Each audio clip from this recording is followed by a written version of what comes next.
exercise the choice. Dr. King died giving us that choice.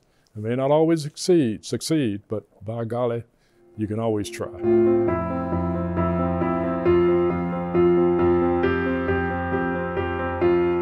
To start with the genesis of your political career, you ran for mayor in 1969 in Chapel Hill. What was that experience like, and why was it so important for you to decide to do that? Well, actually, I had arrived in Chapel Hill in 1964 to complete my graduate work in the School of Social Work.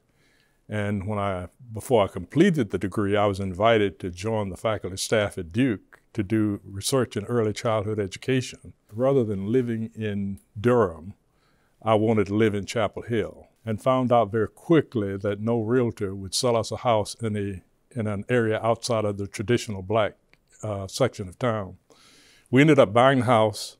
We ended up living under threats of death for over a year. I tried to get the city council to pass an open housing ordinance, which they refused to do. I felt the only way to bring about change was to get in and do it myself. So I decided to run for mayor, not so much to win, because there had never been a black person elected mayor in a predominantly white municipality in the South. But I wanted to force my opponent to commit to do the things that I would do if I were elected. Fortunately or unfortunately, I still hadn't figured that one out yet. I ended up getting elected. From that point on, it's history. Lee's historic victory wasn't the only first in Chapel Hill. 5 years earlier, in 1964, Willie Cooper became the first African-American to wear a Carolina jersey as a player on the freshman basketball team. 3 years later, Charles Scott became the first black athlete on scholarship in UNC's history. During your time here, you developed a relationship with Charles Scott. As well as that, you developed a relationship with Coach Dean Smith. What were those relationships like, and how did they come about? My wife and I decided to join a white church in Chapel Hill called Binkley Baptist. And we joined that church not knowing anything about the church, about who's in the church or anything like that, and found out that Coach Dean Smith was a member. We developed a very strong friendship with Coach Smith. Coach Smith was very interested in having a black basketball player. But as he and I talked about it, we both agreed that it had to be the right player with the right support system, because being the first here at this university, based on our own experience in Chapel Hill, that it was not going to be easy for the first player. So my wife and I pledged to be that support system if we ever found the player. The other concern was, if he lived in the dormitories, would there be some kind of difficulties presented to him at that time? So my wife and I had by this time settled in our house on Tinkerbell Road in the subdivision, and we thought we would make available to him a section in our house. The thing that I think really pleased all of us is that when Coach Smith indicated that might be an option, all the basketball players rose up in unison and said, he's going to be a teammate of ours, he's going to be one of us, and we will make sure that we will always protect him no matter what. And of course, Charles was lonely occasionally, so he would spend a lot of time at our house. My wife would cook meals for him, and he'd come and spend sometimes the weekend. Charles came out of this stronger for it. We all came out of it in praise of Coach Smith, and all of this had set the stage for future players to come. Without Charles having been the kind of person he was, the temperament that he exhibited, the self-control that he absolutely had, and to me, beyond a shadow of a doubt, that is what set the stage for not only UNC, but for other institutions to be able to make this move. A few years ago, Laura Ingraham made comments to LeBron James telling him to shut up and dribble. It seems as if sports and politics have kind of come to a battleground conversation almost. A lot of people decided to make it binary. We at UNCUT, and especially in your life, it seems as if they aren't binary. They're woven with each other. Why do you think that that link has to remain strong, and why has it been so important for you? Politics is in everything. The advantage of politics is using your edge. And if you are a sports figure, you have developed a following. you have developed people who admire you, and you don't lose any level of intelligence you might have possessed just because you can shoot a basketball or play golf or whatever it might be. I think sports figures sometimes get a bad rap. People thinking they're dumb jocks, and they're dumb everything. They're dumb people in business, they're dumb people in religion, they're dumb people in sports. But anybody who can have a play diagrammed and they remember what they're supposed to do, when they're supposed to do it, and how they're supposed to do it is not dumb.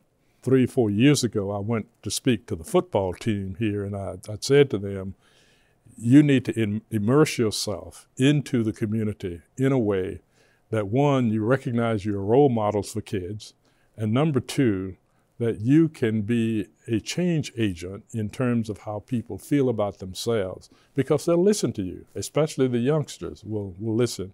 And they may not even listen to me, but they certainly would hear what you had to say. We have to encourage more athletes to use the platform, because athletic windows are very, very, very small. You make hay while the sun shines. And no matter who we are, we have a moment in the sun, we have a period of influence, and that window is very, very small, and then you go away. Lee's commitment to education has been anything but a moment in the sun. He created the Howard N. Lee Institute, which dedicates itself to helping students, especially men of color, graduate high schools across North Carolina. Lee hopes that this goal will become the standard at his alma mater. UNC, as of 2018, has the lowest graduation rate for black male student athletes, being 43%. What steps do you think the university needs to take to address this problem? I'd like to see the university get serious about supporting students once they're here, especially athletes, and making sure that they have the kind of tutoring and the support they need to be successful in their classes. Somehow, universities need to get more involved, and I've called on them in many areas, not just athletic area, involved in pushing our public schools to be more focused on the student that is the athlete in school, to make sure that student is qualified to graduate and is ready to come to college. But when we make an exception coming in, we end up making an exception going out. But UNC, to me, I've always held to a higher count than other institutions. This is a flagship university, and it needs to be better than everybody else in every phase of education. Since 1969, this country has taken tremendous strides, but we still have a long way to go for people that look like us and people that aren't white, simply, to get the same opportunities and chances that white people have in this country. As a nation, whether it be politics or sport or education, what steps do you think that we need to take collectively to make sure that our posterity has a better future than the people that came before? I think it actually starts with building confidence. Sometimes I find that youngsters who are growing up in what is still a very racist society in many ways, and have encounters with people who themselves both are racist and bigoted, allow that to impact their confidence, allow it to define who they are. And so I start with saying to people, you're not living in a melting pot society. You're just not. So start with accepting that you're different. You will always be seen as being different, but it depends on how that response comes, on how you respond to that. You don't have to lower yourself to engage in a very negative interaction that leaves a bad impression if you believe in yourself. We live in what I would like to call a stew pot society, where in a stew pot you have beef, potatoes, carrots, peas, and all of that is held together by a common solution, but each one of these contributes something to the taste of that solution. And so when you eat the stew, you're eating something great. That's America as far as I'm concerned. And we're not going to change colors. Let's accept the fact that we're not going to melt into one unified type of gathering. we are going to be different, and we have to grow from the differences, and we have to recognize that these differences are what make us strong. But on the other hand, always recognize that it is your role, it is my role, to try and get to the heart and the soul of people who are different. We have come a long ways. The one important thing that I've often said that came out of the civil rights movement is the freedom to choose. I want to protect that freedom to choose. If I want to choose to go to an all-black church or an all-white church, or live in an all-black community, all-white community, all-Jewish community, whatever, I should have that freedom to make that choice. Use the choice, exercise the choice. Dr. King died giving us that choice.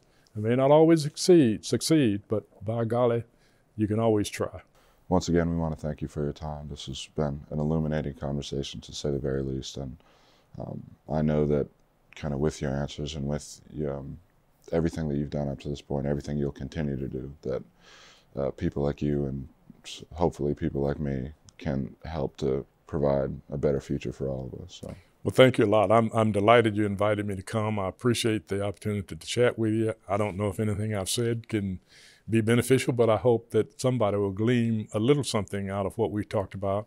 And my goal here today was not necessarily to try to educate people or impose my own views, but to try and stimulate thinking. And if people disagree with me on some issues, I think that's great. I would love to have a chance to interact further with them. They can always write and tell me I disagree with you and explain why you said that.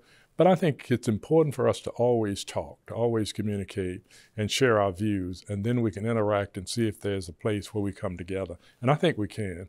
But I really appreciate the work you all are doing with your initiative. I think it can have a tremendous impact and certainly be a valuable resource. And I'm grateful that you allowed me to have a small part in it.